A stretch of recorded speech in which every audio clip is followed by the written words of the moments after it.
स्वागत है आपका ब्रेक के बाद और बढ़ते हैं आगे। जैसा मैंने आपको बताया था, हमारे साथ केंसटेक का मैनेजमेंट जुड़ रहा है। दरअसल केंस के शेयर में लगातार दूसरे दिन गिरावट जारी है और 5 दिन में लगभग शेयर 14% से ज़्यादा टूट चुका है।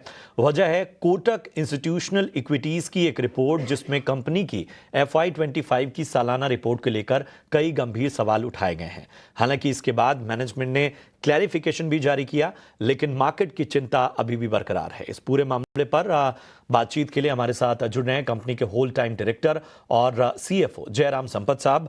जयराम जी, शुक्रिया अपना समय देने के लिए। और मामला थोड़ा गंभीर है, जाहिर सी बात है। बहुत सारे सवाल जो हैं वो उठाए गए हैं और उसमें ऊंचे वैल्यूएशन, गवर्नेंस को लेकर सवाल हैं, सब्सिडरी डेटा और कंपनी की रिपोर्ट में एक बड़ा अंतर पाया गया है। 180 करोड़ की खरीद का खुलासा है, संबंधित पार्टी ट्रांजैक्शन में इसका जिक्र नहीं है, ये भी बात कही गई है। और ये भी कहा गया कि अकाउंटिंग मिसमैच ने निवेशकों की चिंता बढ़ा दी है। हमें बताइए पूरा मामला दरअसल है क्या और किस तरह की सफाई आपने पेश की है?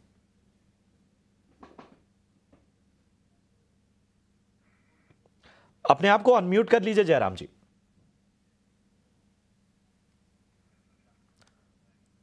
लगता है कुछ तकनीकी खामी है जिसकी वजह से जयराम जी से संपर्क टूट गया है।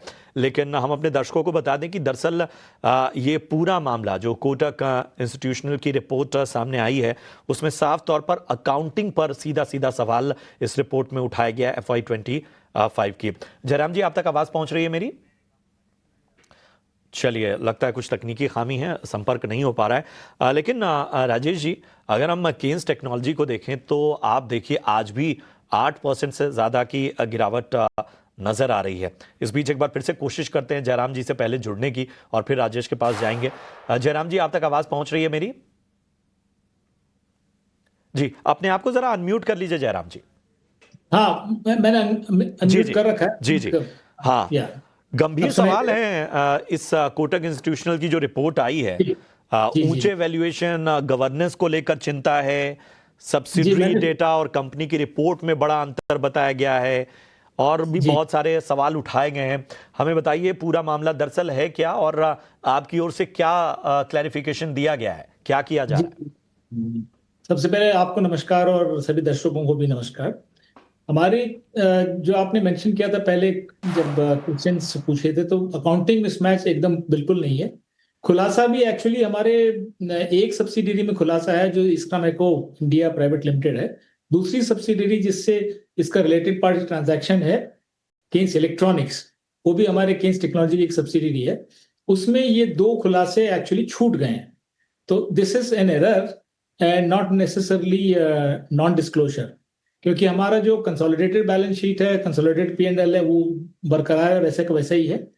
सो ये भी गलत है कहना कि खुलासा नहीं हुआ है। एक खुलासा हुआ है, उसको एक्चुअली अकाउंटिंग स्टैंडर्ड के हिसाब से दूसरे बुक्स में भी दोनों को दिखाना चाहिए।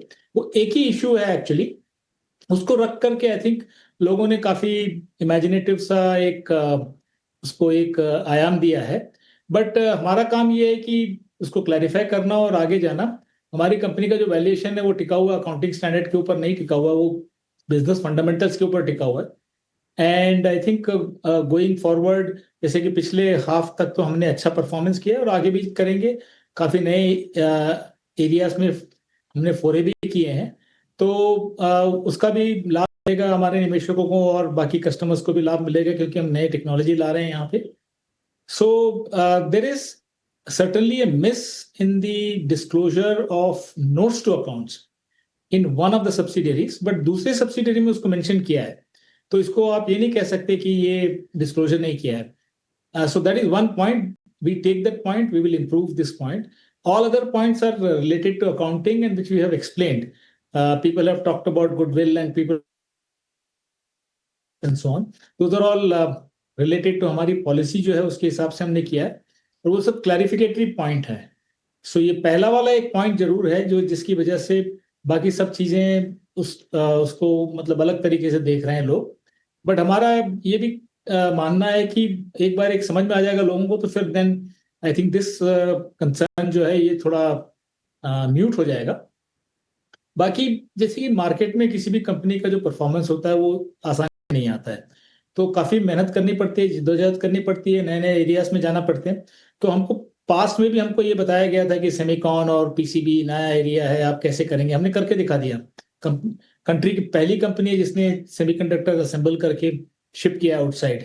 हमारे सामने दिग्गज बैठे हुए थे, बट स्टिल हमने अपना जो है कॉन्फिडेंस बरकरार रखा। इसी समान पीसी बोर्ड भी हम लोग एक बड़े हाईटेक पीसी बोर्ड बना रहे हैं, multi layer high density interconnection PC boards बना रहे हैं, और काफी नए नए कस्टमर्स हमने ऑनबोर्ड किए हैं। हमारा ग्रोथ रेट भी अच्छा है और हम लोग प्रॉफिटेबिलिटी के ऊपर अच्छा खासा ध्यान देते हैं।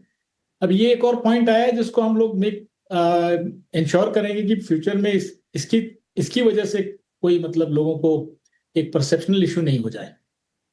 बिल्कुल बिल्कुल जयराम जी, लेकिन स्टॉक 5 दिन में 14% तक करेक्ट हो चुका है और कहीं ना कहीं इन्वेस्टर्स का कॉन्फिडेंस जो है वो डगमगा रहा है।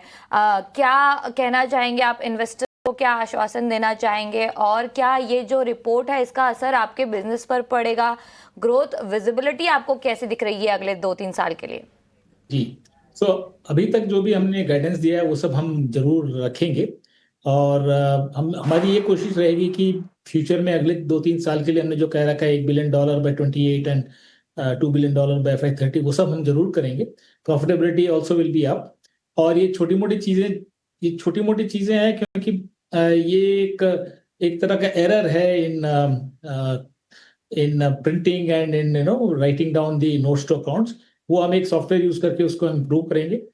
तो निवेशकों को ये समझना चाहिए कि कंपनी के फंडामेंटल्स में कोई चेंज नहीं हुआ है। हमारा कंसोलिडेटेड जो फाइनेंशियल्स है उसमें कोई चेंज नहीं है। ये एक डिस्क्लोजर का एक पार्ट नहीं दिख रहा है लोगों को, तो उन्होंने वर्स्ट अज्यूम कर लिया।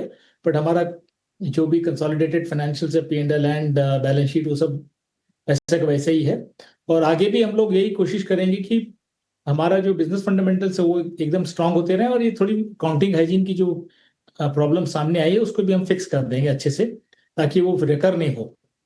एंड हमारे जितने भी नए कस्टमर्स एक्विजिशन है वो सब एकदम स्ट्रांग है। नए एरियाज में हम लोग काम कर रहे हैं। तो पिछले 2-3 दिन से थोड़ा एक तरह से मार्केट में प्राइस का प्रेशर आया, जिसकी वजह से हम भी थोड़ा चिंतित हैं, क्योंकि कस्टमर हमारे जो निवेशक है उनको ये नहीं सोचना चाहिए कि कुछ कंपनी फंडामेंटल फ्लॉ है। लोगों के पास इतना टाइम ही नहीं होता है। जी जी, उम्मीद जयराम जी यही करते हैं कि अब चीज़ें बेहतर हों, थोड़ी स्पष्टता और आए, और कहीं ना कहीं निवेशकों का ध्यान रखा जाए। बहुत बहुत धन्यवाद अपना कीमती समय देने के लिए और पूरी स्पष्टता के साथ हर पहलू पर बातचीत करने के लिए। चलिए